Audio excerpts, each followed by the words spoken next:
Motion in a plane. नाम सुनकर ही लगता है ना कि फिजिक्स का कोई बहुत ही मुश्किल चैप्टर आ गया है। अक्सर इस टॉपिक को देखकर थोड़ी घबराहट होने लगती है, लेकिन सच मानिए, आज के इस एक्सप्लेनर के बाद ये डर पूरी तरह खत्म होने वाला है। चलिए इस चैप्टर को मिलकर डिकोड करते हैं और इसकी हर एक लेयर को बिल्कुल आसान और मजेदार बनाते हैं। सबसे पहला और सबसे बेसिक सवाल, आखिर ये मोशन इन अ प्लेन भला क्या है? सुनकर लगता है कोई बहुत कॉम्प्लेक्स थ्योरी होगी, पर असल में ये एकदम सिंपल है। जब भी कोई चीज एक ही वक्त पर दो अलग अलग दिशाओं में, जैसे एक्स डायरेक्शन और वाई डायरेक्शन दोनों में मूव कर रही हो, तो उस मूवमेंट को मोशन इन अ प्लेन कहा जाता है। तो आज अपना रोड मैप बिल्कुल क्लियर है। पहले एंटरिंग द सेकेंड डायमेंशन, उसके बाद मास्टरिंग स्केलर्स एंड वेक्टर्स, तीसरा the rules of vector math, चौथा कॉन्करिंग प्रोजेक्टाइल मोशन और आखिर में सर्कुलर एंड रिलेटिव मोशन। चलिए सीधे पहले पड़ाव पर चलते हैं। Section 1, entering the second dimension. Straight line motion, जिसे 1D मोशन भी कहते हैं, उसमें चीजें सिर्फ एक सीधी लाइन में ट्रैवल करती हैं। लेकिन प्लेन मोशन पूरा 2D होता है। एक उड़ती हुई चिड़िया की मिसाल ले लेते हैं, या फिर हवा में उछाली गई एक फुटबॉल। ये दोनों ही चीजें एक ही समय पर आगे भी बढ़ रही होती हैं और ऊपर या नीचे भी जा रही होती हैं। यही तो है 2D मोशन का असली जादू। अब आते हैं इस चैप्टर की सबसे बड़ी नींव पर। Section 2, mastering scalars and vectors. इन दोनों के बीच आखिर फर्क क्या है? देखिए, स्केलर क्वांटिटीज में सिर्फ एक चीज होती है, उनका मैग्नीट्यूड या वैल्यू, और इन्हें नॉर्मल मैथ्स की तरह बड़ी आसानी से जोड़ा जा सकता है। लेकिन वेक्टर क्वांटिटीज में वैल्यू के साथ साथ डायरेक्शन यानी दिशा का होना लाजमी है। इसे पहचानने की एक बहुत आसान ट्रिक है। अगर किसी चीज में दिशा शामिल है तो वो वेक्टर है, और अगर दिशा नहीं है तो वो सिंपली एक स्केलर है। असल जिंदगी में इनका डिफरेंस बहुत साफ नजर आता है, जैसे मास या टाइम। अब समय की कोई दिशा तो होती नहीं, इसलिए ये स्केलर्स हैं। कभी किसी ने नहीं सुना होगा कि वजन 50 किलो नॉर्थ की तरफ है। दूसरी तरफ वेलोसिटी और फोर्स पक्के वेक्टर्स हैं। जब भी फोर्स लगता है तो ये क्लियर करना ही पड़ता है कि आखिर फोर्स किस दिशा में लगाया जा रहा है। चलिए मैथ टूल्स को थोड़ा अपग्रेड करते हैं। Section 3, the rules of vector math. Vectors को नंबर्स के साथ मल्टीप्लाई करने का गेम बड़ा इंटरेस्टिंग होता है। अगर किसी वेक्टर को एक पॉजिटिव नंबर से मल्टीप्लाई किया जाए तो दिशा बिल्कुल वही रहती है, बस मैग्नीट्यूड यानी उसकी लंबाई बढ़ जाती है। लेकिन यहां ध्यान देने वाली बात यह है कि अगर उसे किसी नेगेटिव नंबर से मल्टीप्लाई कर दिया तो लंबाई के साथ साथ उसकी दिशा पूरी तरह रिवर्स हो जाती है, एकदम ऑपोजिट।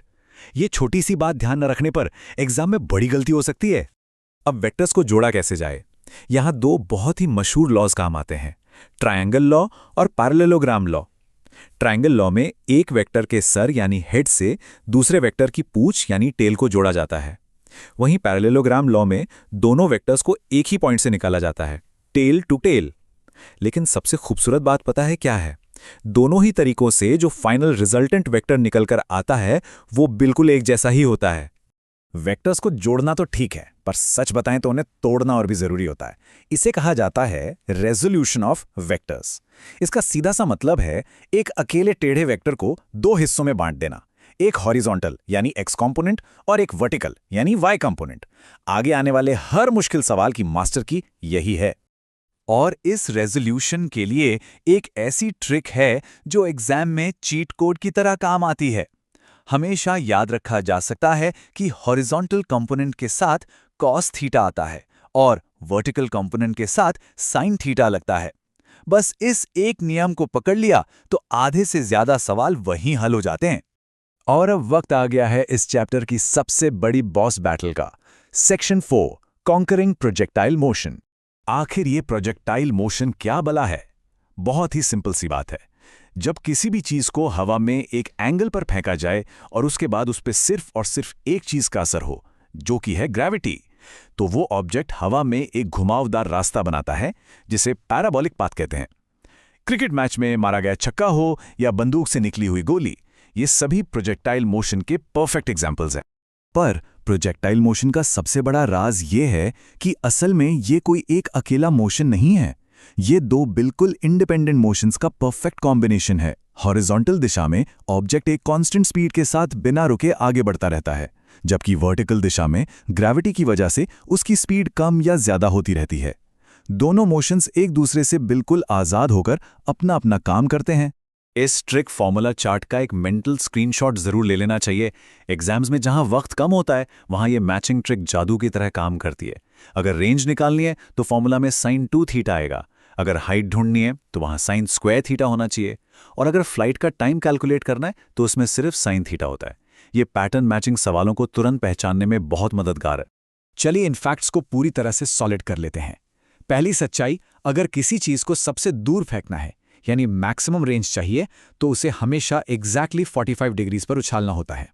दूसरी बात, हॉरिजॉन्टल डायरेक्शन में एक्सेलरेशन हमेशा 0 होती है क्योंकि आगे धकेलने वाला कोई फोर्स नहीं होता।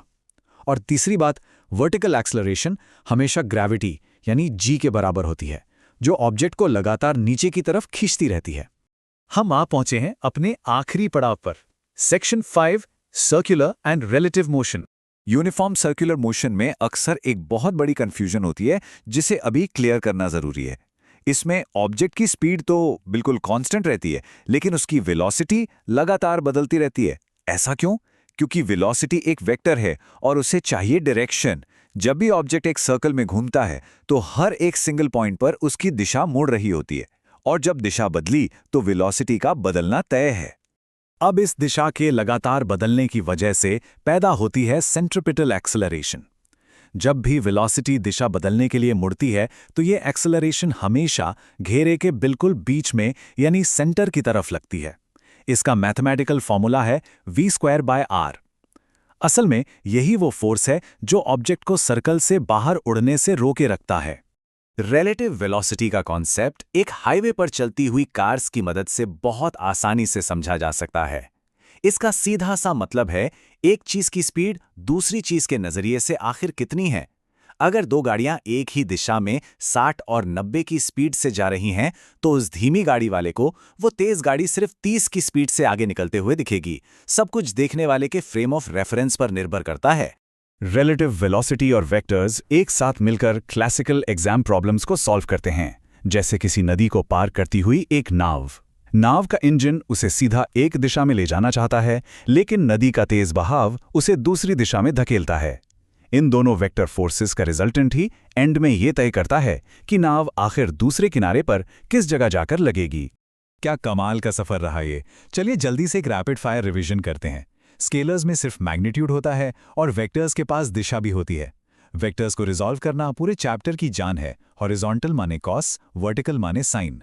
प्रोजेक्टाइल मोशन सच में दो इंडिपेंडेंट मोशंस का एक खेल है, और सर्कुलर मोशन में दिशा बदलने की वजह से वेलोसिटी हर पल बदलती रहती है।